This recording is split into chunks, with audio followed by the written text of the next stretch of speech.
Hi hello welcome back to my channel. ఈరోజు మీకు ఒక సింపుల్ ఈజీ ఇంకా సమ్మర్ వచ్చేసింది కదా కూల్ రెసిపీ కూడా చూపించేస్తాను. చాలా ఈజీ ప్రాసెస్, చిన్నపిల్లలు కూడా చేసేస్తారనమాట. సో అంత ఈజీగా ఉంటుంది, స్టవ్తో పని ఏమి ఉండదు. దీన్ని మీరు డెజర్ట్ లాగా తినొచ్చు, ఐస్ క్రీమ్ లాగా తినొచ్చు, లేదంటే ఎప్పుడైనా మీకు జున్ను తినాలనిపిస్తుంది కదా, సో ఆ ఫ్లేవర్ కూడా కొంచెం ఇస్తుంది. సో ఇది మొత్తం నేను ప్రాసెస్ అయితే మీకు చూపించేస్తాను. సింపుల్గా ఉంటుంది. ప్రాసెస్ అంతా చూసిన తర్వాత దీనికి ఏమేమి పెడితే బాగుంటుందో కామెంట్ చేయండి. వాళ్ళ కామెంట్ అయితే నేను పిన్ చేస్తాను. లేట్ చేయకుండా ప్రాసెస్లోకి అయితే వెళ్ళిపోదాము. ఫస్ట్ అయితే పాల మీద మీగడ ఉంటుంది కదా, పాలు కాచిన తర్వాత చల్లారిన తర్వాత పైన అంతా మీగడ వస్తుంది కదా, సో అది తీసుకొని మొత్తం ఒక బాక్స్ వేసుకొని డీప్ ఫ్రిడ్జ్లో స్టోర్ చేసుకోవాలి. పెట్టుకోండి, ఎంత ఫ్రెష్ క్రీమ్ తీసుకుంటే అంత టేస్టీగా వస్తుంది. సో అది అంతా కలెక్ట్ చేసుకున్న తర్వాత పచ్చి కొబ్బరి ఉంటుంది కదా, మీరు టెంకాయ కొట్టిన తర్వాత ఓవర్ నైట్ అయితే డీప్ ఫ్రిడ్జ్లో పెట్టేసేయండి. నెక్స్ట్ డే తీసి ఒక 1 అవర్ ఇట్లా బయట పెట్టిన తర్వాత ఇట్లా ఈజీగా వచ్చేస్తుంది. సో మొత్తం అంత పైన చెక్కు తీసేసి ఇలా సన్నగా కట్ చేసుకోండి. వైట్ ఒక్కటే ఉండాలి మనకి. సో అన్ని ఇట్లా సన్నగా కట్ చేసుకున్న తర్వాత మొత్తం ఇట్లా మిక్సీ పట్టేసుకుంటూ ఉండాలన్నమాట.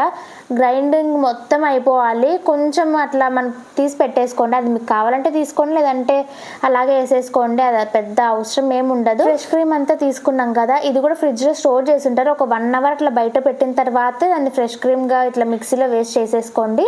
నెక్స్ట్ మొత్తం అది ఇట్లా క్రీమీ టెక్స్చర్ వచ్చిన తర్వాత మనం ఇందాక ఇంకో మిక్సీ జార్లో కొబ్బరిని మనం మిక్సీ పట్టేసుకున్నాం కదా, సో అది కూడా ఇందులో వేసేసుకొని, ఇవి అయితే కాచి చల్లార్చిన పాలు అనమాట, ఇవి మొత్తం వేసేసుకోవాలి. నేనైతే ఫస్ట్ ఒక 1 గ్లాస్ పాలు ఇంకా 4 స్పూన్స్ ఆఫ్ షుగర్ వేసుకున్నాను. దీనికైతే మొత్తం 3 గ్లాసెస్ ఆఫ్ మిల్క్ అయితే పట్టింది నాకు. ఇంకా కొంచెం తగ్గించుకోండి, ఏం పర్లేదు.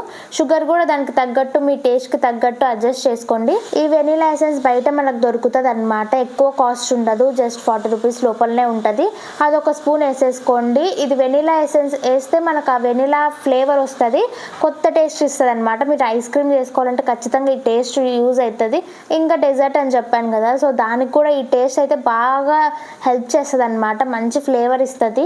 ఏది స్కిప్ చేసినా వెనిలా ఎసెన్స్ మాత్రం స్కిప్ చేయకండి, మీకు మంచి టేస్ట్ రావాలి అంటే. మొత్తం పాలంతా ఒకేసారి వేయకుండా ఇట్లా 1 గ్లాస్ సపరేట్గా డివైడ్ చేసుకొని ఇట్లా చేసుకుంటూ ఉండండి, మంచిగా కలిసిపోతుంది.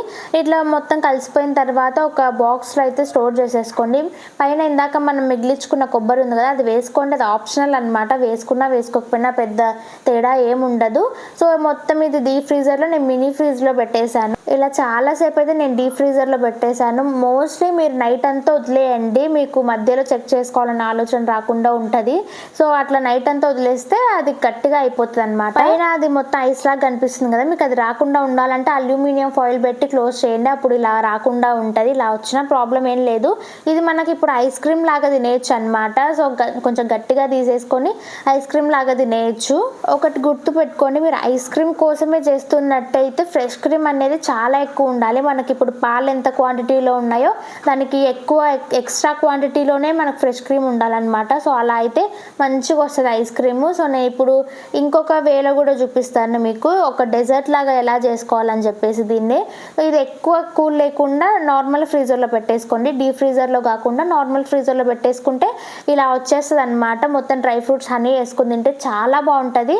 నేను షుగర్ తక్కువ యాడ్ చేశాను, హనీ ఫ్లేవర్ బాగుంటుంది అని చెప్పేసి ఇలా వేసుకుందామని చెప్పి షుగర్ తక్కువ వేసాను అనమాట. ఇవేం లేకుండా ఓన్లీ మామూలుగా తింటే సేమ్ జున్నులాగా ఉంటుంది. మీకు బెల్లం ఇష్టమైతే సో అది కలుపుకొని తినండి, చాలా బాగుంటుంది. ఈ సమ్మర్కి మీకైతే ఒక మంచి రెసిపీనే చెప్పేసాను అనుకుంటున్నాను. మీరు ఈ రెసిపీ ట్రై చేస్తే ఖచ్చితంగా కామెంట్ చేయండి, లైక్ షేర్ అండ్ సబ్స్క్రైబ్ చేయడం మర్చిపోకండి. మళ్ళీ నెక్స్ట్ వీడియోలో అయితే కలుద్దాం, అంతవరకు బాయ్.